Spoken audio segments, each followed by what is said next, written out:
So yeah, we're finally at the end of this long, long Citadel marathon. Oh, thank God.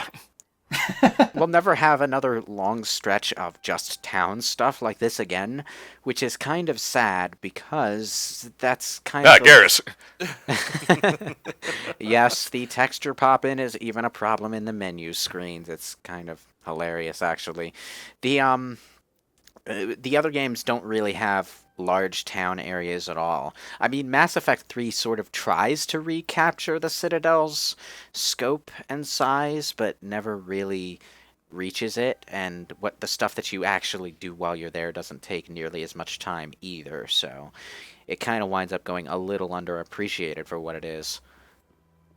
And the town areas in Mass Effect 2 might as well Hello, just be Spectre. I have a business one proposition room. for you.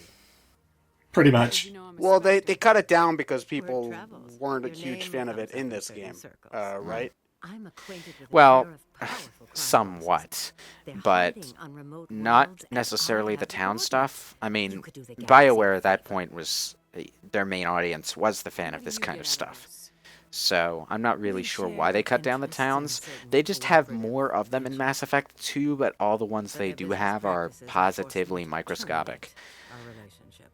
Anyway, Once they are dead, this I will manage our organization in a more tasteful manner. angry kindergarten teacher is Helena Blake. Helena Blake, and oh, did I say Helena Blake?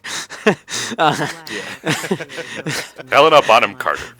Helena Blake gives you directions to two planets. This is another one of those things where you just have an alternate way to find a side quest that you could just stumble on blindly while exploring space. But Helena Blake gives you directions to two planets of where mercenary crime gangs that she wants wiped out for her own benefit can be found. And she is entirely transparent about this being for her benefit, but she thinks that if you're a Spectre, you'll be obligated to follow up on the information at some point. So she just drops it into your lap, no matter how resistant to that you are. And at the end of it, another planet will appear on your map, where you can meet Helena Blake one more time, and have the opportunity to either convince her not to be a criminal anymore, or kill her stone dead. And, well, I am saying all of this now because it's too much of a bother to follow up on this quest line. So I'm going to do the one thing Helena Blake doesn't expect me to do, and that's not look at the information ever again after she hands it to me.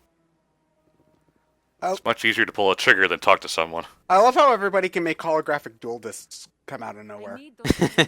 That is the Omni tool, and it gets a lot crazier in Mass Effect 3 where they can spawn blades of molten metal out of it like a lightsaber or something. That was kind of Mass Effect's version of that thing Infamous did where they actually made it, melee satisfying by giving you a weapon. Who was that? Someone from my past. Anyway, Dr. Chloe Michelle has this side quest for us here, but I missed it earlier because it's actually kind of difficult to trigger. You have to talk to Chloe Michelle, have the regular conversation, and then leave entirely and come back, and then the phone call scene will trigger the next time you show up in this particular room. But if you didn't have that conversation the first time you were in there, well, you'll probably get this later on if you come back here at all. The thing is, this side quest is a bit of an enigma because it involves some NPC character called Baines. It's a plot point that never comes up in the series ever again, which is awkward because it ties into Cerberus. I'll make sure they don't tell anyone. And they never explain what it's about. At least they don't as far as I'm aware. In this game specifically, or in the whole series? In this game, or in the entire series. Huh. And if they do, it's in some peripheral side comic thing or something that I've never seen.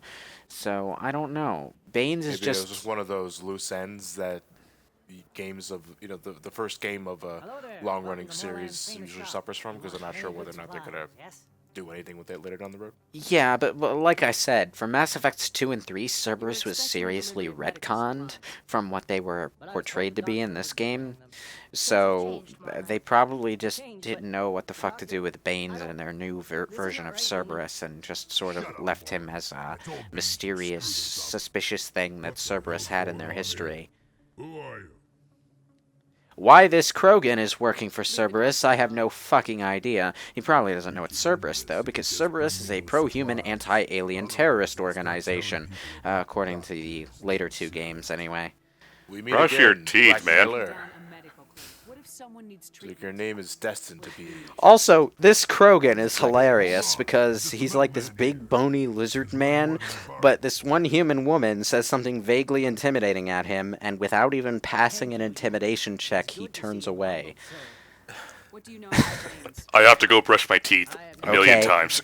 Pretty much every other Krogan that you've ever met in this series would call him a wuss. Because Krogans are basically the macho tough guys of the universe. It is all they have left. I mean, they can't have kids anymore. Their species is dwindling. Their civilization has gone to shit.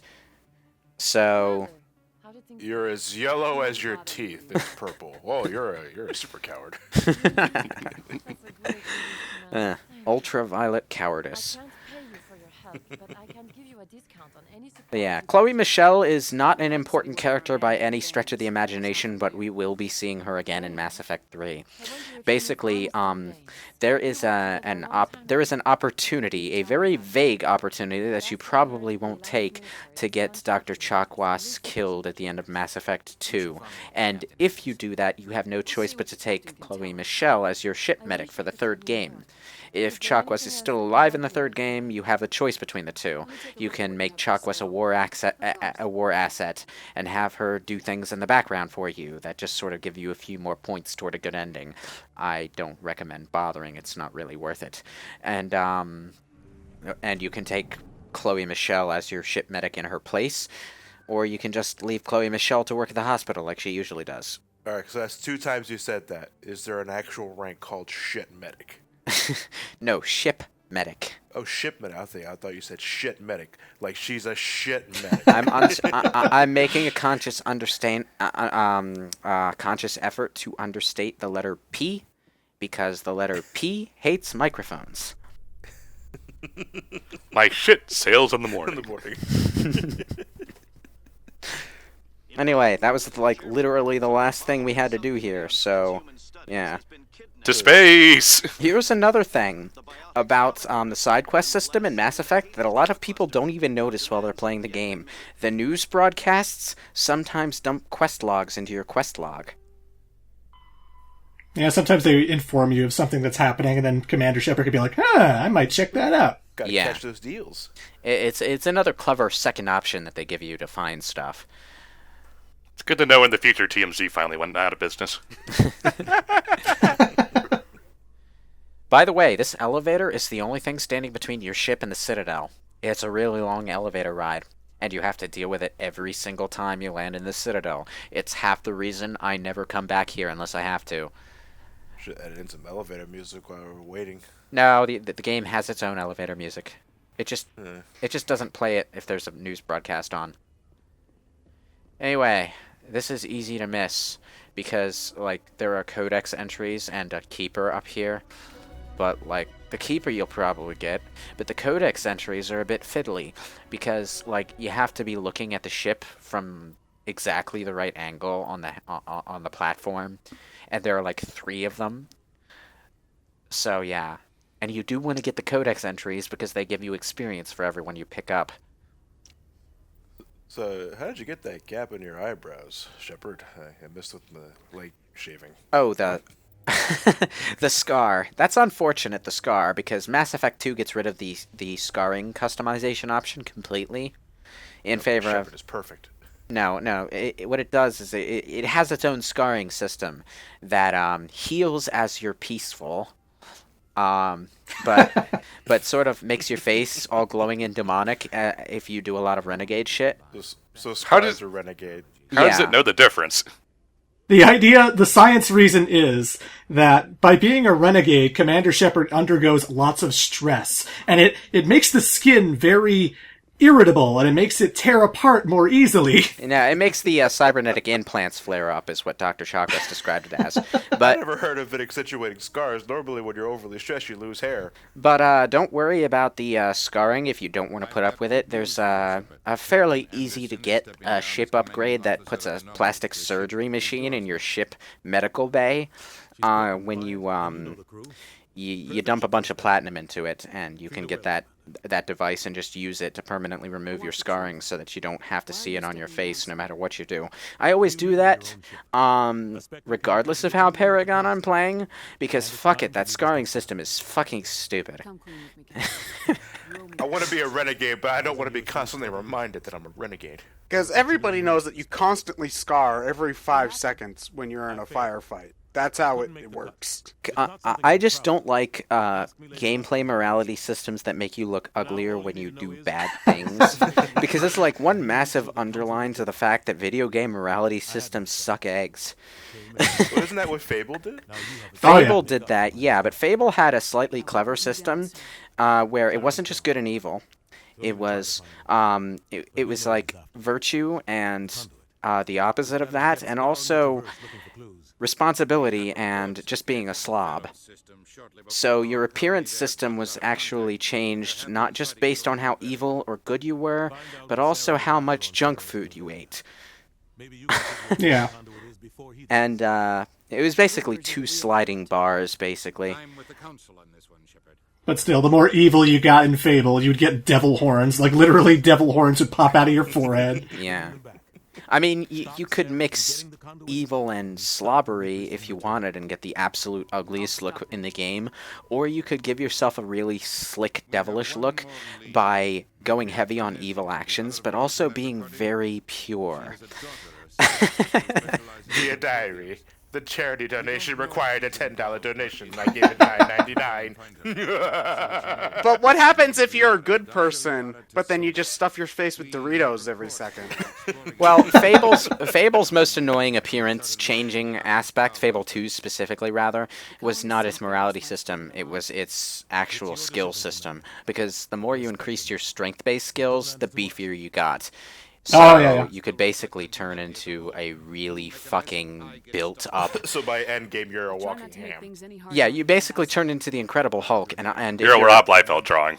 You're literally like 8 feet tall by the end of the game. You increase your dexterity, your skill-based skills, your gun-based skills and stuff, you get taller. But What? I have no idea. And the worst offense of all, as you increase your magic skills, you basically become a walking neon sign. Yeah. So by the end of the game, live assuming that you do the gamey thing and max out everything by grinding yourself into a pulp, you're basically Azul the Cerulean from Dirge of Cerberus. So when I play Fable 2, the only thing I ever really increase past the first few levels is skill, because becoming ridiculously tall is stupid, but there's a potion in the Knothole Island expansion that lets you shrink yourself. But it only works on the height aspect, so you can get yourself a relatively normal-looking person by only ever increasing your gun skills. And just... It only works on the height? What about, like, does that count, like, limb length? Yeah, well, it basically just scales up your model. It's... Gotcha. Yeah. You put stilts underneath your feet. I was gonna say, it'd be funny if they, like, made your torso and head smaller, but your legs and arms were still, like, 7 feet longer than they needed to be. Yeah. Little man. Oh god, I love Fable 2, but some aspects of that game are just fucking stupid. Like one of the achievements is tied to a chicken costume that you can't actually get anymore because it was tied to a website minigame that is not online anymore. It is literally impossible to get that achievement, so my achievement list is forever incomplete. That bugs the crap out of me, you know? Like, I don't even have the choice to get that achievement. I just can't get it. All this talk is reminding me of Metal Gear Solid 5 right now, because Big Boss in Metal Gear Solid 5, the more he kills, the bigger the horn in his head gets. Which I don't fucking get. Man, Nanomachines. no, he's got like a piece of shrapnel in his forehead, like the axe that one dwarf in The Hobbit has in his head. Yeah. And it just sort of bulges out the more evil you get, is what it is. The thing is that there's also a bit of. It's not so much the horn getting bigger. The more you kill, the more bloodstained Big Boss gets in that game. Even if you're like doing long distance killing, you're wondering where the fuck does blood come from. And it takes forever to wash off. Like they can just point at the fact it's like, oh, you're a demon. You go to the shower and you wash up and you come out and you're still a bloody mess. That's like the worst programmed ripoff of Dragon Age's persistent bloodstain effect that I've ever heard of. I mean, usually that only happens in Dragon Age if you actually get hit by the blood. If you're killing that many people in that game, putting on the shower cap alone has got to be a fucking minigame. Oh, man. Anyway, what Captain Anderson is actually talking about now are the events of the first Mass Effect novel, Revelation. It's a really simplified version of what happens, and he doesn't even mention the main character, yeah, there was this whole big story that happened between him and Saren and Kaylee Sanders. And it's actually a pretty good book. I recommend reading it. Just not so much the fourth one in that series. It's kind of a mess. The explosion tore the refinery to shreds. But yeah, this is where we find out what kind of specter Saren is when he's actually doing his job. And it turns out he is a ridiculously ruthless bastard. But the really funny thing about this specific scenario that we're seeing here, or reading about here, or hearing about here, whatever, is that you have the opportunity to play along with the same exact situation in the second game. You don't blow up the refinery, and one of your party members does, but you can either punch him in the face and try to rescue everyone who gets trapped in the burning refinery, or actually use the burning refinery as a distraction to get what he is after. So, yeah, that's a thing. Don't blame yourself, Captain. I don't. I blame Saren. Now, one of the annoying things about this conversation, and quite a few conversations in Mass Effect 1, is that sometimes the dialogue options change position based on what you picked last, and sometimes, based on how vague it is, you can accidentally wind up picking the same one twice without meaning to. And not because you were rushing, but because you saw the option and thought, hey, I haven't picked this one yet. I wonder what it says. Oh, it says the same exact line that I just heard 2 seconds ago. And I actually had to restart several recordings because of that. I should go. I'll be here if you need. Yeah, they, Jeez, shut talking. Let's get in the ship already. Oh, wait, what? Where are you going? Oh, right, there Isn't was this something the else. 20-minute elevator ride? Wait, Wait, this elevator was going down, wasn't it? Yeah, we were supposed to go up. Did we hit the parking lot? No. This is a news broadcast about the woman whose body we turned back into her husband. Several of the side quests have news broadcasts that trigger after you've completed them. Yeah, so it's closure. Now, I should mention that the only real consequence to that specific side quest is that if you give the body back to the husband, you'll hear a news broadcast in Mass Effect 2 that says enlistment is down because people aren't confident that the Alliance can keep up with Geth technology. I had no idea that was a consequence of this particular side quest until I looked it up. Not as much as I'd like. It doesn't seem. I don't get it. I don't get what make. Oh, because you didn't improve the technology. Okay. Yeah, I didn't give them the chance to study the injury left behind by the Geth weaponry, and it actually did You should have mentioned this earlier, Admiral. hurt Alliance weapon development. So, as an really, really understated result of that, you hear a news broadcast in Mass Effect 2 that says recruitment is down. It's actually kind of strange. Like usually in Mass Effect, the hashtag important choices have really obvious consequences, and the only question is whether those obvious consequences actually mean anything. Or if they're just window dressing like the Council is in the later games.